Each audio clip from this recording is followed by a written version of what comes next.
Okay, I've just come down a big whoop, I don't know if you can see it. And I think I've broken my leg. That is not a normal angle.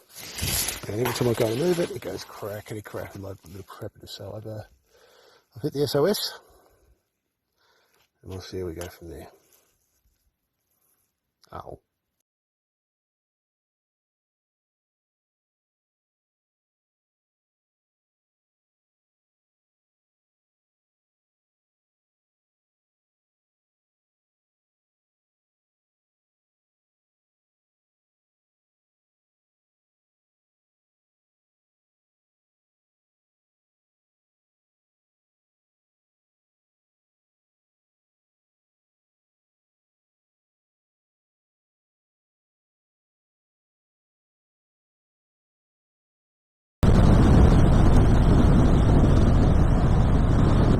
Well, my guess is this is the scene of the fatal. Surprised to see so much debris still here. It happened about 8 o'clock this morning. It's now, I don't know, 1 o'clock.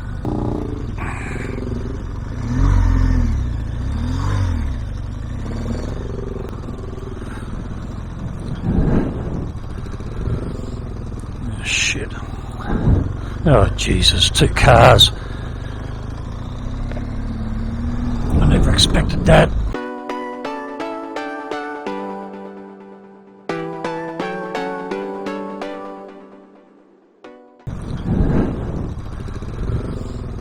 Oh, shit. Oh, Jesus, 2 cars. I never expected that.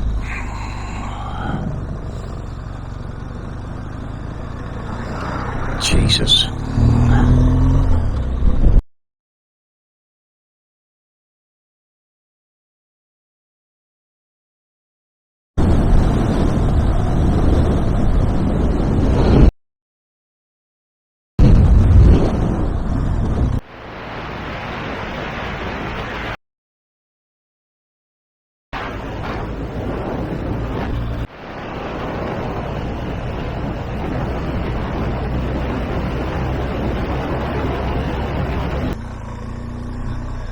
I've just taken Tom to the zoo opposite Kookynie Roadhouse because he hadn't been there, and he's going to stay there. And yeah, we're just going to go across to Kookynie Roadhouse because, yeah, if I can, I would like to get more fuel just to provide me a bit of a buffer.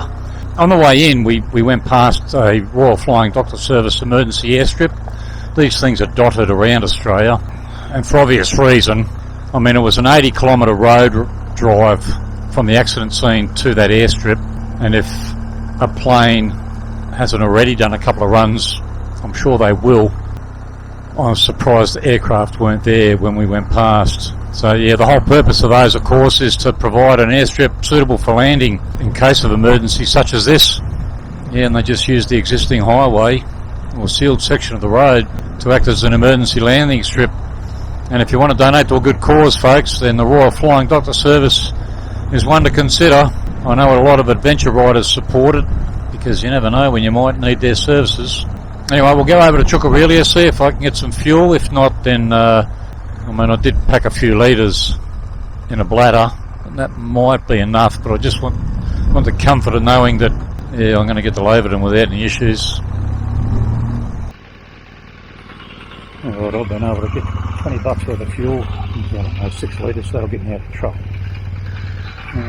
So the bloke, he said that by coincidence they had a couple of doctors staying here overnight, just tourists. So when they got word of the accident, somebody was able to respond, and it still would have taken them an hour to get out there. And of course doctors wouldn't have been able to help the deceased. They may have been able to provide some assistance to those who were injured. We'll ride for another hour. Tom wants to pull up early with a couple of hours of daylight because we're going to have a long transit on Blacktop to get home on the last day, and his bike continues to play up, and that could be dangerous on a highway at 100 kilometres an hour. So he wants to pull the bottom of the carburetor bowl off and have a look, see what it's doing. Might be able to improve it. So yeah, we'll ride for another hour.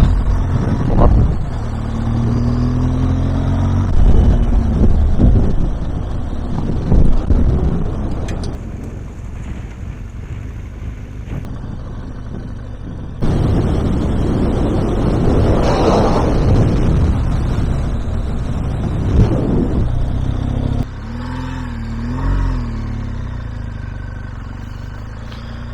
just found a track that runs off the main road. Don't need a lot of room.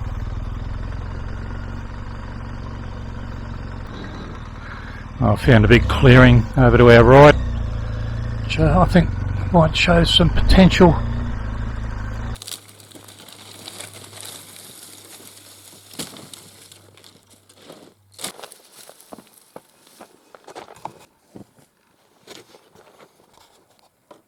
So Tom, what has to come off? What has to come off? Now I'm taking off the safety wire that undoes the bracket on the tank. Once the tank is off, you take off the throttle cables, take off the choke, take off the brackets that hold the carburetor in place, take off the rear brake cylinder reservoir, take off the connection that holds the electronic connection for the Carby, and then rotate the Carby, take the base off the Carby and have a bit of a look. What are you expecting to find in the Carby? A fish. That would explain the rough idling, I guess. Oh. Jesus. Even working on that is risky. Clearly repairing the oil leak has now become secondary to getting the bike running right. Alright, so what have you found, Tom? Okay, so when I bought the bike, it had the airbox cut out and a larger jet put in, and I changed it back.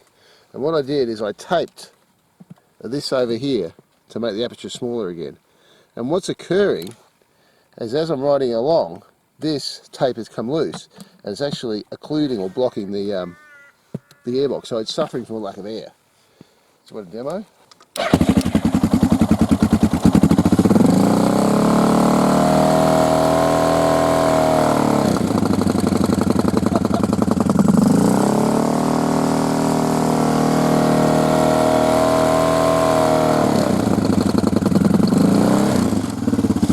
Exactly what the problem is.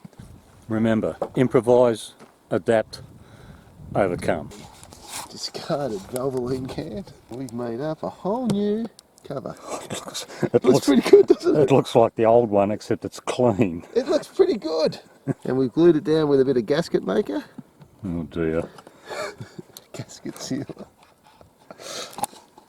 Dodgy McDodge. Right, the next problem is to fix Tom's chair. Tom is proving to become a liability on this trip, but anyway, that aside, he's broken his chair, his folding chair. We've all got them, you know what they look like. One of the aluminium bits is broken. So there's an old burnt out car here. I went over there to have a look for something and I found this, the headrest support, and it's almost the perfect length. It is pretty much the perfect diameter. Problem is it's got a bend in it. So what we're doing, we're heating one up in the fire, this one here. We're then going to stick it through one of those small holes in the rim there and attempt to straighten it. It doesn't have to be perfect because this gauge steel is a lot thicker than the aluminium that's in there, so we'll see how we go. No, I need the long end, my end. That is the long end. Oh, okay, alright. I need to yell at me. Jesus.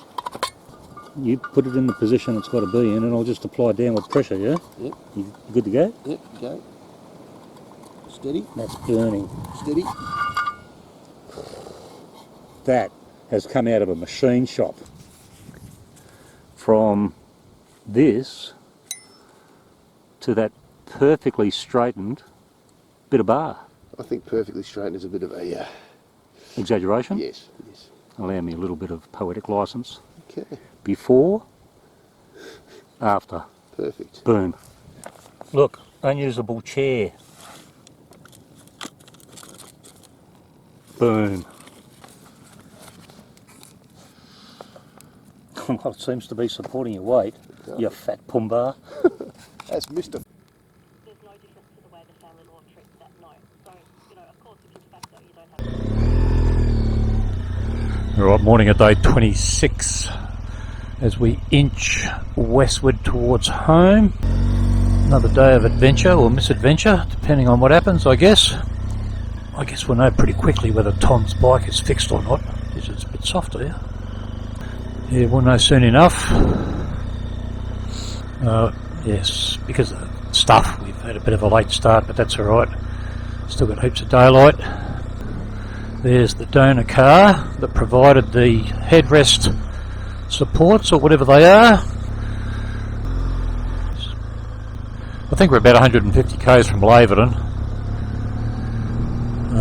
Fuel supply after that becomes a bit dodgy, so we'll have to make sure we fill up to the max, including bladders and rotor packs.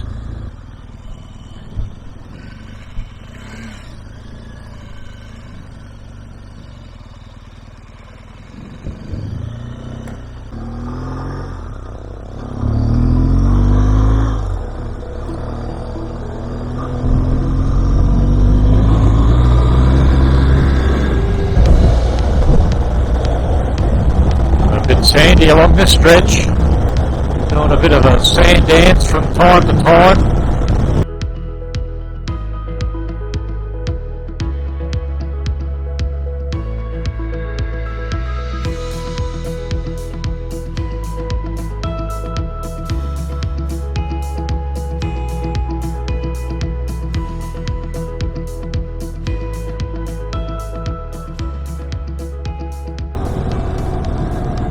Just rolling into Laverton now.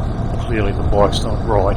He's sitting on about 90 kilometres an hour. He's pulled off the road and ridden in the dirt for a couple of times, so clearly there's still some issues.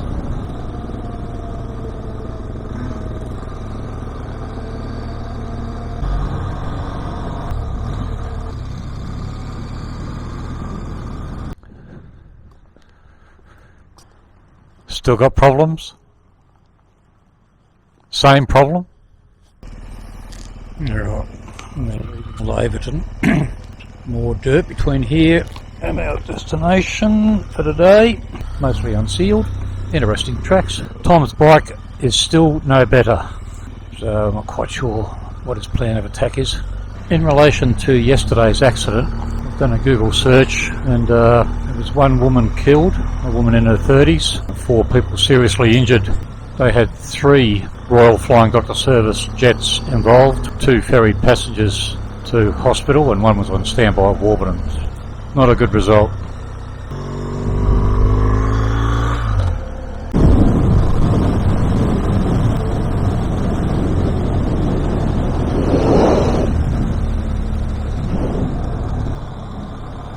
One of the more interesting locations on the Golden Quest Discovery Trail, the old township of Kookynie.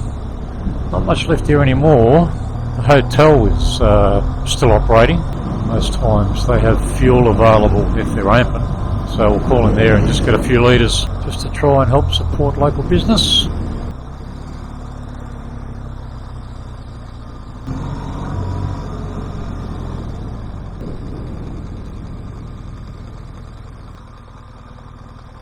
Yeah, it's open.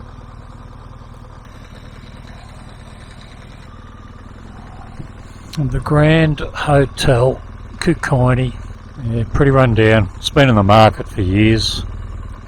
Yeah.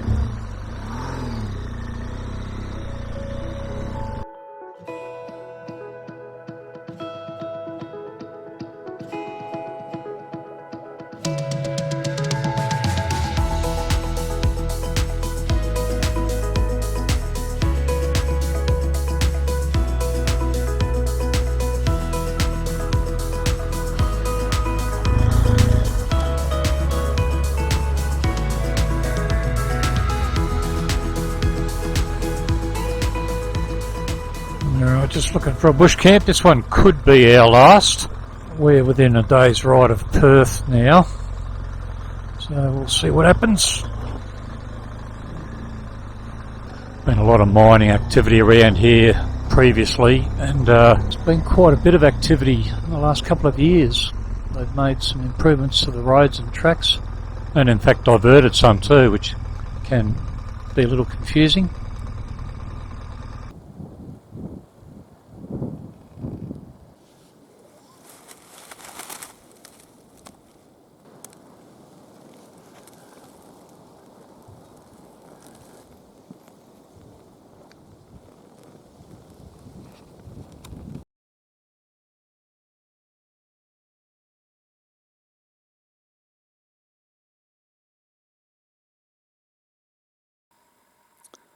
Well, this is day 27 for both Tom and I. We're a day's ride from Perth, so we should be home this evening. I just wanted to take this opportunity to thank all those guys that came up and introduced themselves to me while I was on this journey. It doesn't go unnoticed. Thank you very much. It's very humbling. In particular, a young woman who said that her mum and dad watched the channel and enjoy the content. So thank you. You know who you are, Miss Jardine River. I also want to thank Tom for accompanying me on this journey, because if it wasn't for him I'd be bleached bones out in the desert about now, because he helped me stand the bike up on more than one occasion, so thank you. Also those people who provided us additional video footage, mostly of Tom's endeavours to do the telegraph track. I can't be everywhere, so thanks for that footage. Anyway, if this is the final approach, you know what that means. See you on the other side. Alright, Shane from the Sunshine Coast, this one's for you, buddy. Get well soon.